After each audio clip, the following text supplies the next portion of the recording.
आज का हम लोग जो चैप्टर पढ़ेंगे उसका नाम है पॉलीमर्स। और पॉलीम चैप्टर के अंदर हम लोग करने वाले हैं, सबसे पहले इंट्रोडक्शन स्टार्ट करते हैं। और यहाँ पर मतलब आया पॉलीमर। तो पॉलीमर का मतलब क्या होता है? पॉली का मतलब ये ग्रीक वर्ड से आया है, और पॉली का मतलब होता है मैनी, और मैरोस का मतलब होता है रिपीटिंग यूनिट। यानी आसान भाषा में बोले तो ये एक वर्ड है जिसका मतलब होता है बहुत सारी चीज़ जो छोटी छोटी चीज़ों से मिलकर बनी। मैरोस मतलब छोटी छोटी, यूनिट का मतलब होता है वन वन, रिपीटिंग जैसी हो सकता है वो सेम टाइप की चीज़ रिपीट हुई या डिफरेंट टाइप की। ये सारी चीज़ें हम लोग डिटेल में इस चैप्टर के अंदर पढ़ेंगे। अब हम लोग नेक्स्ट वर्ड देख रहे हैं मोनोमर्स का मतलब। मोनोमर्स का मतलब होता है small molecule which join together to give a large number of molecule. मतलब जब छोटे छोटे मॉलिक्यूल आपस में मिलते हैं तो एक बड़ी चीज़ का रूप ले लेते हैं। जैसे छोटे छोटे बूंद आपस में मिलकर समुंदर का रूप ले लेते हैं, इसी तरह से। तो मोनोमर का मतलब वो स्मॉल मॉलिक्यूल जिससे एक बड़ा मॉलिक्यूल बनाओ, ठीक है। तो उस शुरुआत को मोनोमर बोलते हैं। ये बिल्कुल हमारी स्टडी की तरह, हमारी स्टडी भी शुरू होती है एक एक चैप्टर से, फिर वो एक एक चैप्टर, 2 चैप्टर, 3 चैप्टर, 4 चैप्टर और बहुत सारे चैप्टर में बदल जाते हैं। शुरुआत छोटे से ही होती है, फिर वो एक बड़े का रूप ले लेती। अब आते हैं फाइबर। एक्चुअली जो फाइबर वर्ड है, जैसे ही अगर फाइबर वर्ड आए तो दिमाग में हमेशा क्या आ जाना चाहिए? बालों के बारे में।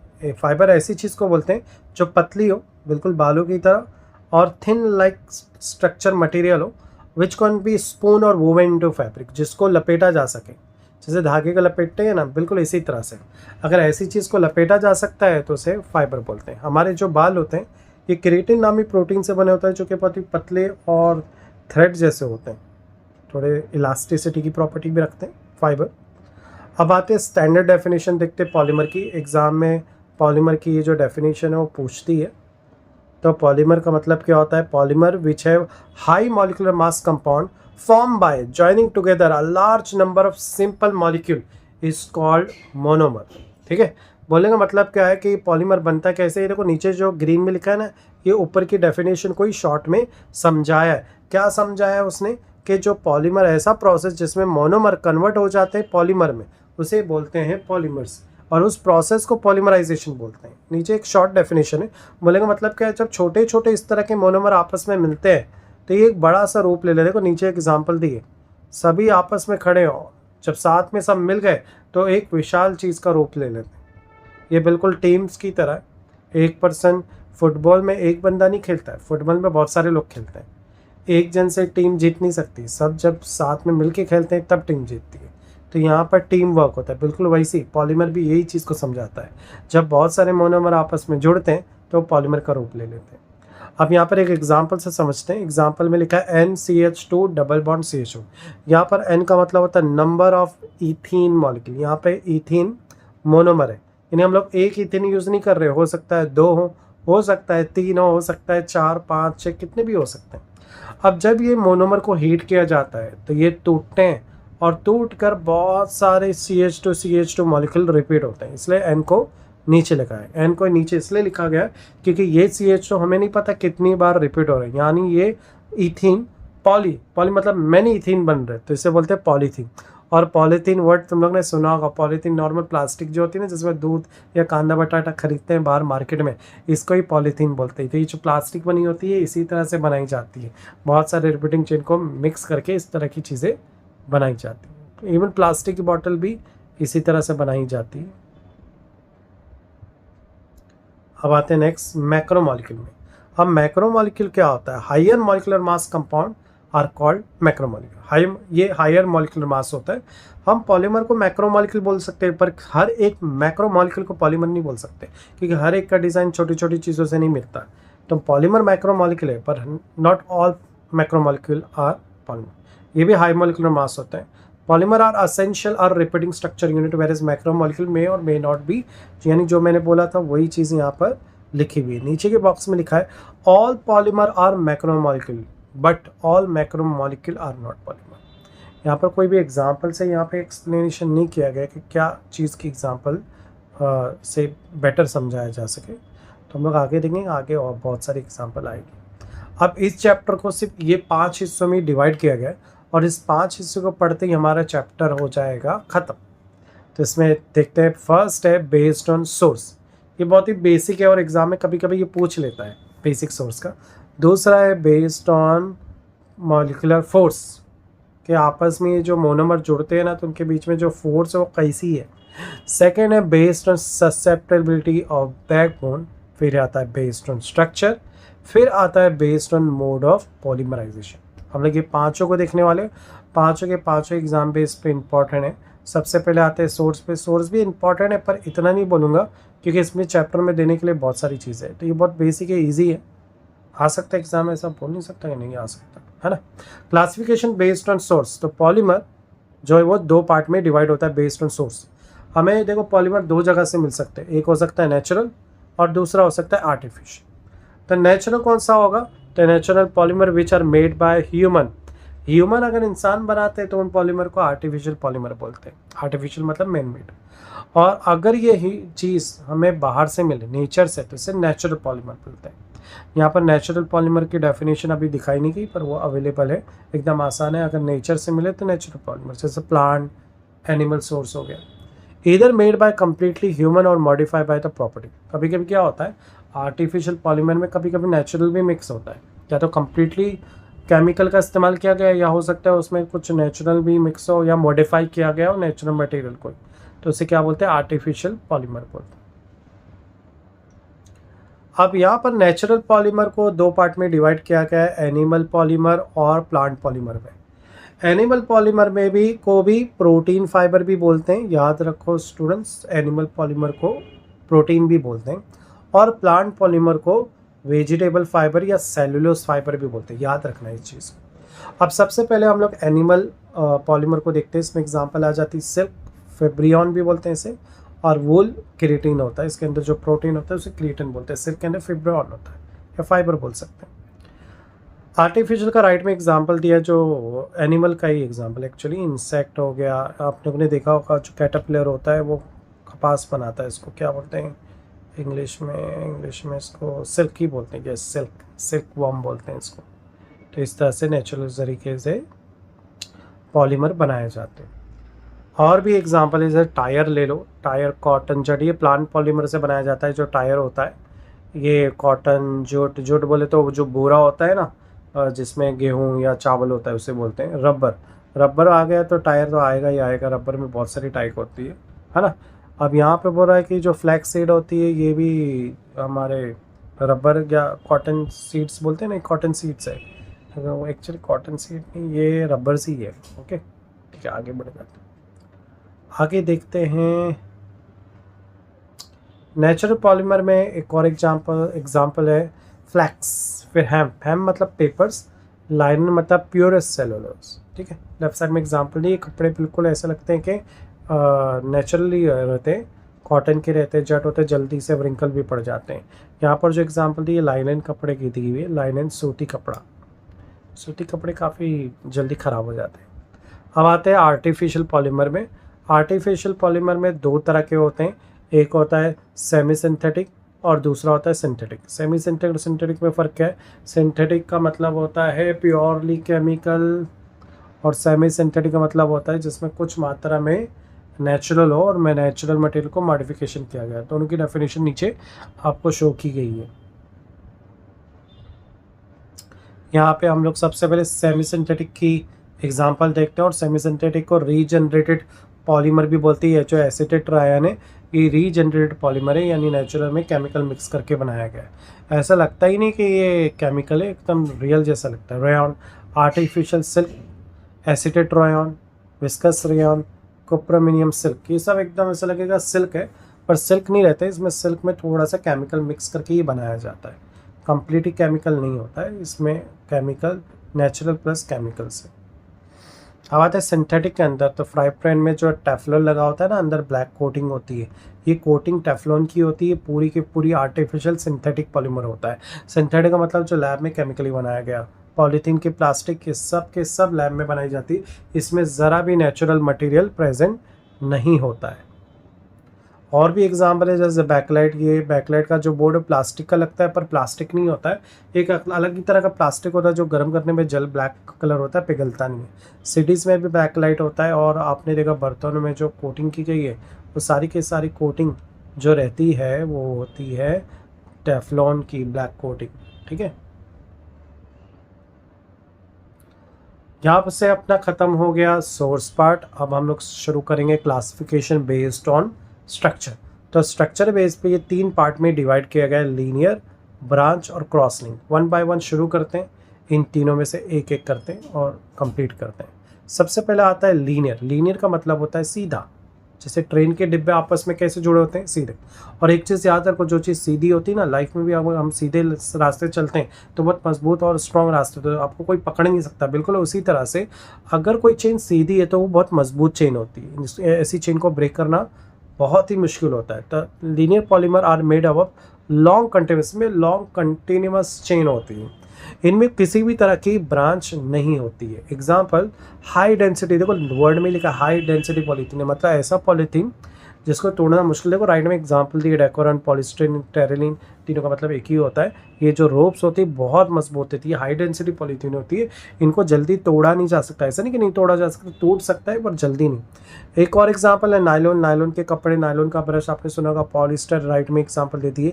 पॉलीविनाइल क्लोराइड, पीवीसी का पाइप तुम लोग ने देखा होगा, जब घर में बाथरूम में जो नया छोटा पतला पाइप लगाते हैं, ये पीवीसी का पाइप होता है।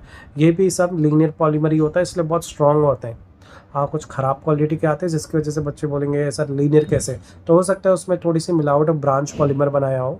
जब कोई पॉलीमर में ब्रांच आ जाती है तो स्ट्रॉन्ग नहीं, वीक हो जाता है। जैसे फॉर एग्जांपल अगर एक कंपनी चल रही है एक ही जगह पर, तो उसको कॉन्सेंट्रेट करना बहुत आसान है। जब उसके ब्रांच फैलने लगते हैं ना, तो हर ब्रांच पे ध्यान देना बहुत मुश्किल हो जाता है। ऐसे में हर एक ब्रांच पे हर एक चीज़ को टैकल करके रखना इज़ वेरी टफ।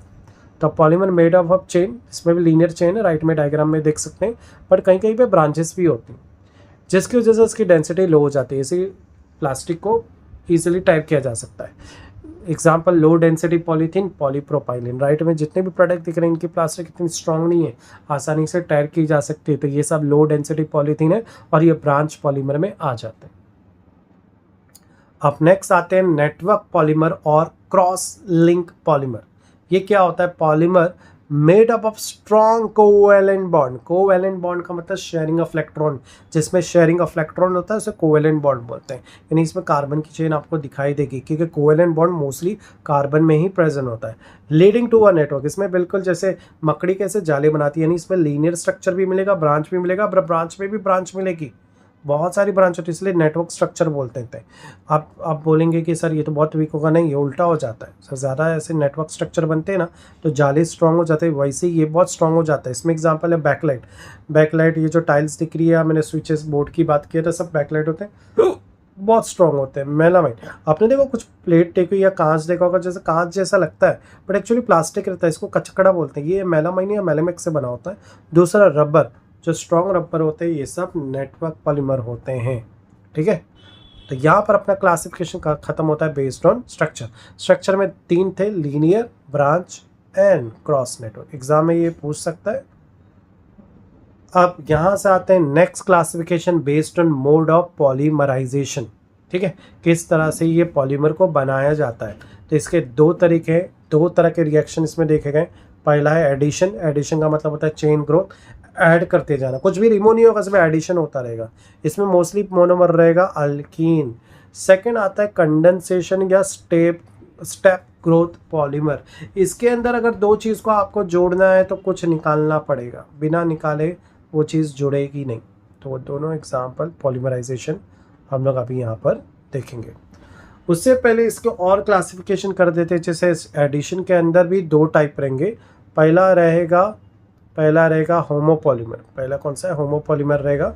और दूसरा होगा हेट्रोपॉलीमर। होमो का मतलब होता है 1, एक ही टाइप के मोनोमर आपस में जुड़ेंगे। अगर मान लो रिएक्टेंट 2 है और दोनों सेम है तो उसे होमो बोलेंगे, सेम टाइप। हेट्रो का मतलब है डिफरेंट, यहाँ पर मोनोमर सेम नहीं रहेंगे, डिफरेंट टाइप करेंगे। होमो के अंदर एग्जाम्पल है polythene, polyvinyl chloride, PVC, Teflon, Orlon. Orlon को पेन भी बोलते हैं। सिमिलरली हेट्रोपॉलीमर एग्जाम्पल है ब्यूना एस, ब्यूना एन। इन सब एग्जाम्पल में बहुत डिटेल में जाने वाले, क्योंकि ये एग्जाम्पल भी बोर्ड एग्जाम में पूछी जाती है, तो अपने को ये अलग से देखना है इन एग्जाम्पल को, तो we will see that. Next आते हैं कंडेंसेशन पॉलीमराइजेशन, जिसको स्टेप ग्रोथ बोलते हैं। Polymer are form by combination of 2 monomer. इसके अंदर भी होमो और हेट्रो दोनों रहेंगे, बट इसमें जब कॉम्बिनेशन होगा तो कुछ एलिमिनेशन होगा। अब एलिमिनेशन फिक्स है, इसको तुम लोग रट्टा मार लो। अगर जब एलिमिनेशन कुछ भी चीज़ होएगी तो मोस्टली वो एलिमिनेशन वाटर होगा या मिथाइल अल्कोहल होगा। ये दो चीज़ फिक्स करके चलो, एक्स्ट्रा लिखा हुआ है पर तुम्हारे चैप्टर में ये दो चीज़ को ही मैंने देखा है कि ज़्यादा दिखाया गया, या तो वाटर रिमूव होगा या मिथाइल अल्कोहल रिमूव हुआ है। चलो देखते हैं क्या रिमूव हुआ है। तो यहाँ पर भी मैंने पहले बताया था कि इसमें भी दो टाइप है होमोपॉलीमर। मैं अपने आप को ऊपर ले लेता हूँ, यहाँ ले लेता हूँ होमोपॉलीमर, और दूसरा क्या है हेट्रोपॉलीमर। तो होमोपॉलीमर एग्जांपल है नायलॉन 6, सेल्यूलोज, स्टार्च, ये सब होम है, सेम टाइप के पॉलीमर आपस में मिलकर एक बड़ी चेन का रूप ले लेते हैं। हेट्रोपॉलीमर को कोपॉलीमर भी बोलते हैं, यानी डिफरेंट टाइप की चेन है। एग्जाम में आता है कोपॉलीमर तो बच्चे कंफ्यूज हो गए हाइड्रोपॉलीमर, लेकिन कोपॉलीमर एक ही है, दोनों में सेम डेफिनेशन चिपका देने का कि different type of monomer combined with each other is called heteropolymer और कोपॉलीमर। इसमें एग्जांपल आएगा टेरेलिन, नायलॉन 6,6, बैकलाइट। ये सारे एग्जांपल इंपॉर्टेंट है, इसको बहुत अच्छे से डिटेल में आगे देखना है। इसके रिएक्शन 2-2 मार्क्स के लिए पूछते हैं, इसलिए इधर पे ऐसे ही जाएंगे, आगे डिटेल में देखेंगे। अब यहाँ पे हम लोग ने कंप्लीट कर लिया अपना क्लासिफिकेशन। अब दूसरा क्लासिफिकेशन है based on molecular force. Based on molecular force ये 4 पार्टों में डिवाइड हुआ है, elastomer, fibres, thermoplastic polymer and thermosetting polymer. Exam में ये इंपॉर्टेंट है, मैंने ऑब्जर्व किया काफ़ी क्वेश्चन इसमें एग्जाम में आए हैं इसके बेस पर। तो चलो देखते हैं इसके बारे में। सबसे पहला आता है इलास्टोमर। इसमें जितने पॉइंट है ना बहुत इनफ है, बहुत छोटा लिखा हुआ है। अगर एग्जाम में ये पॉइंट्स को भी तुम लोग लिख कर आ जाते हो तो आपको पूरे मार्क्स मिल जाएंगे, and that is very good thing, correct. तो चलो देखते हैं, इन पॉइंट्स को ही कवर करते हैं। नहीं यार, इलास्टोमर वीक इंटरमॉलिक्यूलर फोर्स बोलते हैं। इलास्टोमर बिल्कुल इलास्ट्रिसिटी है। जब भी इलास्टोमर आएगा रबर बैंड को याद कर लेना, यानी इनमें जो इंटरमॉलिक्यूलर फोर्स है वीक है, खींचोगे ना ज़्यादा टूट भी जाएगा। जब किसी चीज़ में वीक इंटरमॉलिक्यूलर फोर्स होती है ना, जिनको आसानी से ब्रेक किया जाता है, तो उसे वैंडरवल फोर्स बोलते हैं। वैंडरवल साइंटिस्ट का नाम है और उसे एक टेम्परेरी फोर्स या वीक के लिए अब ये वर्ड हम लोग मोस्टली साइंटिस्ट का नाम लेते हैं। ये देखा गया इलास्टिसिटी में। नीचे एग्जाम्पल दिया है ब्यूना एंड नियोप्रीन वल्कनाइजर। ये जो नियोप्रीन है ना, ये नेचुरल रबर को बोला जाता है, और नेचुरल रबर की क्वालिटी अच्छी नहीं होती है, आसानी से ब्रेक हो जाता है। सेकेंड आया फाइबर। फाइबर के बारे में ऑलरेडी हम लोगों ने देखा था स्टार्टिंग में, जो पतला हो, थिन लाइक स्ट्रक्चर हो, जिसको बांधा जा सके धागे की तरह। ये स्ट्रांग होते हैं। किसी के बाल को अगर आप पकड़ के उठाते हो तो उसको ही उठा लोगे, यानी उसके बाल इतने स्ट्रांग होते हैं कि बाल नहीं निकलेंगे, आदमी ऊपर उड़ जाता है। यानी बाल बहुत स्ट्रांगली जुड़े होते हैं स्काल्प में, अगर मैं बाल से समझाऊँ फाइबर को तो इंटरमॉलिक्यूलर फोर्स स्ट्रांग होती है। ज़्यादातर देखा गया कि इसमें हाइड्रोजन बॉन्डिंग पाई गई है, और जिस चीज़ में भी हाइड्रोजन बॉन्डिंग पाई जाती है वो बहुत स्ट्रांग होता है। High tensile strength, high tensile का मतलब होता है ऐसी चीज़ जिसको तोड़ना बहुत ही मुश्किल हो भाई, तोड़ नहीं सकते जल्दी। Nylon 6,6 terrain. देखो बहुत बार रिपीटेटिव एग्जाम्पल आई है, मैंने बार बार रिपीट कर रहा हूँ, एग्जाम्पल हम लोग 1 बाय 1 देखने वाले। अब पढ़ते हैं यहाँ पर इलास्टोमर फाइबर हो गया। अब thermos plastic polymer and thermosetting polymer देखेंगे, एग्जाम में पूछते हैं और बहुत बार बच्चे कंफ्यूज होते हैं। इसमें से एक ही याद रखना, दोनों याद करोगे तो भूल जाओगे। सबसे पहले आता है थर्मोप्लास्टिक पॉलीमर। देखो थर्मोप्लास्टिक पॉलीमर मतलब प्लास्टिक की बात कर रहे हैं, तुम्हारे दिमाग में प्लास्टिक थैली आनी चाहिए तो तुम सट से समझ जाओगे। इसमें इंटरमीडिएट फोर्स होती है, प्लास्टिक नहीं स्ट्रॉन्ग होती नहीं वीक होती, अच्छा खासा पोटैटो उस चीज़ों का वजन संभालती है पर एकदम स्ट्रॉन्ग भी नहीं होती है।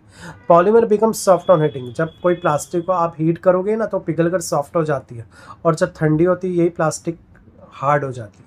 यहाँ पर सिर्फ पॉलीथीन नहीं, जो घर में पानी का बाटला आता है, घर में जो चेयर है प्लास्टिक की, ये सब इससे बनी होती है। ये रीमोल्ड और रिसाइकल होती है, नहीं प्लास्टिक को बार बार पिघला के आप इसको रीमोल्ड करके अलग अलग शेप दे सकते हैं। इसमें एग्जांपल है कि पॉलीथीन, पॉलीविनाइल क्लोराइड। अब आते हैं थर्मोसेटिंग। थर्मोसेटिंग पॉलीमर बिल्कुल थर्मोप्लास्टिक पॉलीमर का उल्टा है। इसके अंदर पॉलीमर डू नॉट सॉफ्टनिंग, ये जैसे हीट करने पे सॉफ्ट होता है तो उसका उल्टा कर दो, ये हीट करने पे सॉफ्ट नहीं होगा, उल्टा और कड़क हो जाएगा। ठीक है। दे अंडर को एक्सटेंसिव क्रॉस लिंक, इसके अंदर क्रॉस लिंक रहती है, जैसे हम लोगों ने पढ़े थे ना लीनियर ब्रांच क्रॉस लिंक, तो ये क्रॉस लिंक की एग्जांपल है। Can not be remould, recycle and reuse, इसको रिसाइकल नहीं किया जाता। जैसे आप लोग कंप्यूटर में देखते हैं, टीवी में देखते हैं, तो अब तुम लोगों को क्या लगता है ये प्लास्टिक कौन सी, मैं तुम लोगों को दिखाता हूँ। देखो यहाँ पर जो कंप्यूटर रखा हुआ है, टीवी रखा है, तुम लोगों को लगता है ये प्लास्टिक का बना हुआ है, पर एक्चुअली ये एक अलग प्लास्टिक है। ये वो प्लास्टिक नहीं है जो तुम लोग समझ रहे हो, ये डिफरेंट टाइप की प्लास्टिक से बना हुआ है, इसको बैकलाइट बोला जाता है। नीचे एक एग्जाम्पल लिखा हुआ है, लगता है प्लास्टिक है पर रहता नहीं प्लास्टिक। देखो तुम लोग देखा शॉर्ट सर्किट में जब जलता है काला हो जाता है स्विच, है ना, तो ये थर्मोसेटिक पॉलीमर है। लुक लाइक प्लास्टिक पर है नहीं। यूरिया फॉर्मल्डिहाइड भी एक अच्छी एग्जाम्पल है। तो अब हम लोग आगे बढ़ते हैं। यहाँ से हम लोग ने मैक्सिमम सारे के सारे क्लासिफिकेशन को कवर कर लिया। नेक्स्ट वीडियो में हम लोग देखेंगे